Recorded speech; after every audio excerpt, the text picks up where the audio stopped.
In a world where wellness trends come and go like the seasons, one ancient herb has quietly carved out a modern-day spotlight: ashwagandha. Known for centuries in Ayurvedic medicine as Withania somnifera, this powerful adaptogen is now gaining traction in Western health circles for its purported ability to reduce stress, improve sleep, and enhance overall vitality. But as with any supplement that suddenly surges in popularity, it's important to look beyond the glowing testimonials and delve into the science, both the promise and the potential pitfalls. Ashwagandha, often referred to as Indian ginseng, is not your typical herbal remedy. It belongs to a special class of plants known as adaptogens, which are believed to help the body resist physical, chemical, and biological stressors. Unlike stimulants or sedatives, adaptogens work by supporting the body's natural balance, helping you feel more resilient without overstimulating or knocking you out. This unique property has made ashwagandha a favorite among those seeking natural ways to manage anxiety, boost energy, and support cognitive function. The roots and berries of the ashwagandha plant contain compounds called withanolides, which are thought to be responsible for many of its therapeutic effects. These include anti-inflammatory, antioxidant, and neuroprotective properties. In traditional Indian medicine, the herb has been used to treat conditions ranging from insomnia and anxiety to arthritis and respiratory issues. Today, scientific research is beginning to back up some of these claims, offering a glimpse into how this ancient remedy might fit into modern healthcare. But while the benefits of ashwagandha are intriguing, it's equally important to understand what could go wrong. As the demand for this supplement grows, so does the need for awareness about its side effects and limitations. The story of ashwagandha is not just about its potential to heal, it's also about the responsibility that comes with using any substance, especially when it crosses cultural boundaries and enters mainstream markets. One of the most concerning aspects of ashwagandha use is its impact on the liver. Although rare, there have been documented cases of herb-induced liver injury linked to long-term or high-dose consumption. The liver is one of the body's most vital organs, responsible for detoxifying substances and regulating metabolism. When something disrupts its function, the consequences can be severe.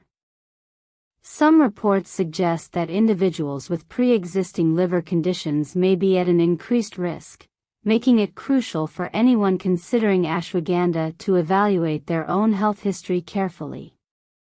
The mechanism behind this potential liver toxicity is still being studied, but experts believe it may involve a combination of factors.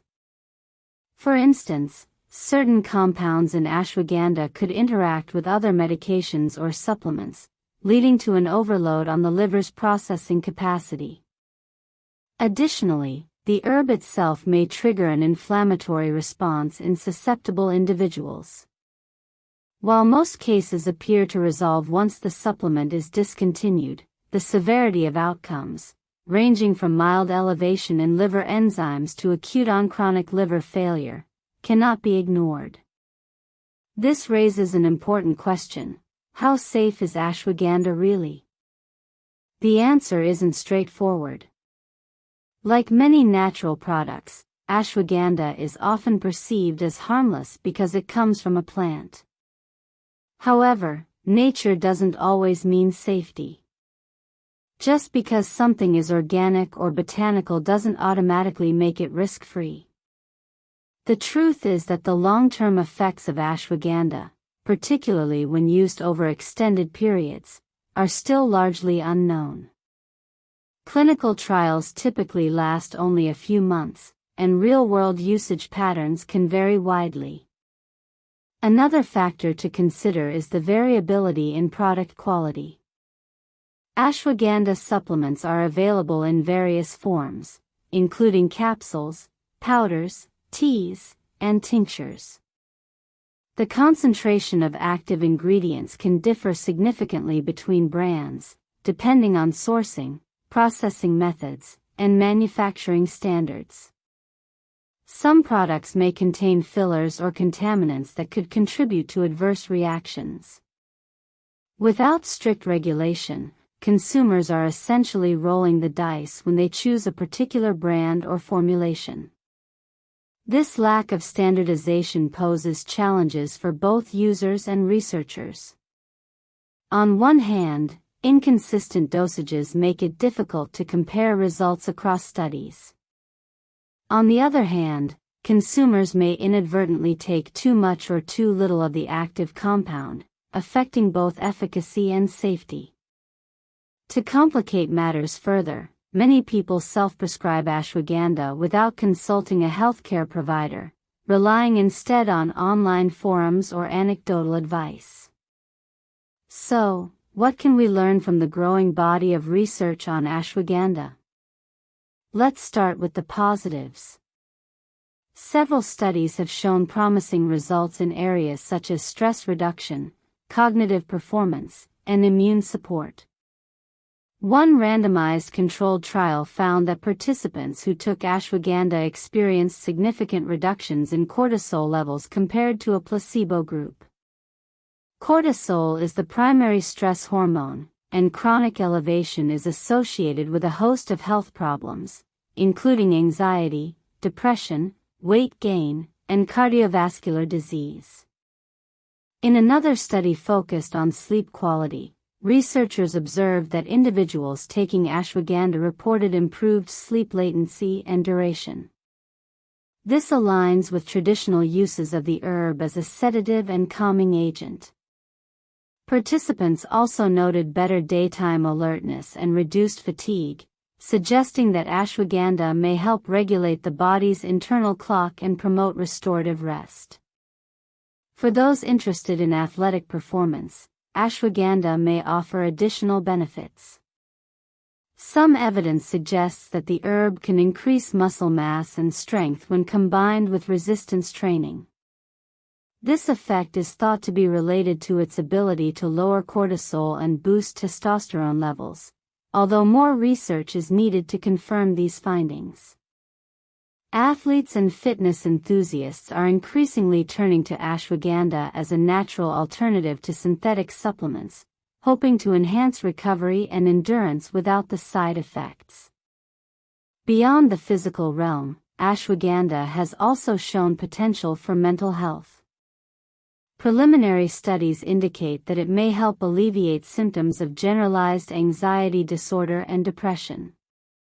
While antidepressants and anti-anxiety medications remain the gold standard for treating these conditions, natural remedies like ashwagandha offer an appealing option for those seeking complementary approaches. However, it's essential to emphasize that herbs should never replace prescribed treatments without professional guidance. Despite these encouraging results, it's equally important to acknowledge the gaps in our knowledge. Most clinical trials involving ashwagandha have small sample sizes and short durations, limiting the generalizability of findings. Longitudinal studies tracking participants over years or decades would provide a clearer picture of the herb's safety profile. Until then, caution remains warranted, especially for vulnerable populations such as pregnant women, children, and individuals with chronic illnesses. Pregnancy is one area where the use of ashwagandha is particularly controversial.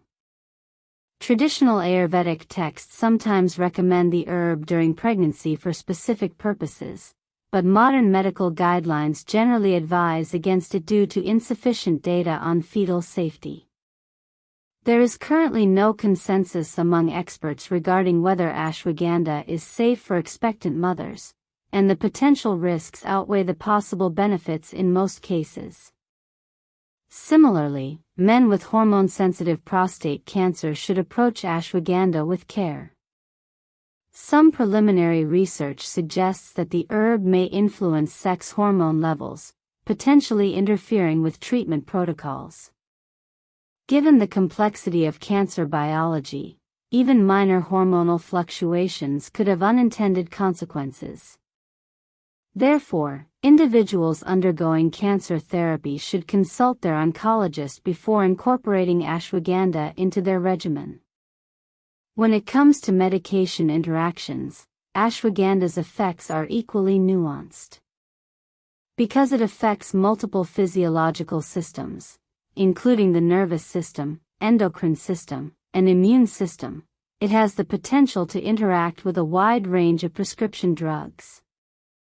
For example, individuals taking immunosuppressants after an organ transplant may experience altered drug metabolism if they also consume ashwagandha. Similarly, those on thyroid medications or diabetes treatments should monitor their condition closely, as ashwagandha could either amplify or diminish the effects of these medications. Perhaps one of the most overlooked yet critical aspects of ashwagandha use is the psychological component. Many people turn to supplements like ashwagandha in search of quick fixes or miracle cures. While the herb can certainly play a supportive role in overall well-being, it is not a substitute for healthy lifestyle choices. Proper nutrition, regular exercise, adequate sleep, and emotional resilience form the foundation of true wellness. Supplements should complement, not replace, these fundamental pillars.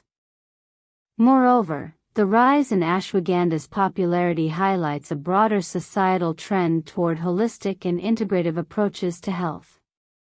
More than ever, people are seeking alternatives to conventional medicine, driven by dissatisfaction with pharmaceutical solutions and a desire for more personalized care.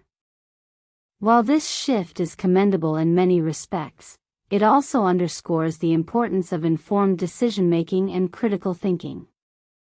Consumers must become savvy advocates for their own health, asking questions about ingredient sources, dosage recommendations, and potential interactions. They should also recognize that individual responses to supplements can vary widely. What works wonders for one person may cause discomfort for another, emphasizing the need for personalized guidance rather than one-size-fits-all advice. As we continue to explore the vast potential of ashwagandha and other adaptogenic herbs, let us do so with curiosity tempered by caution. The path to optimal health is rarely linear, and every step along the way deserves thoughtful consideration.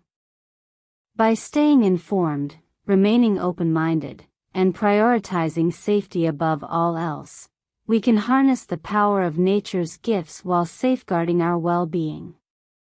In conclusion, ashwagandha represents a fascinating intersection of tradition and innovation.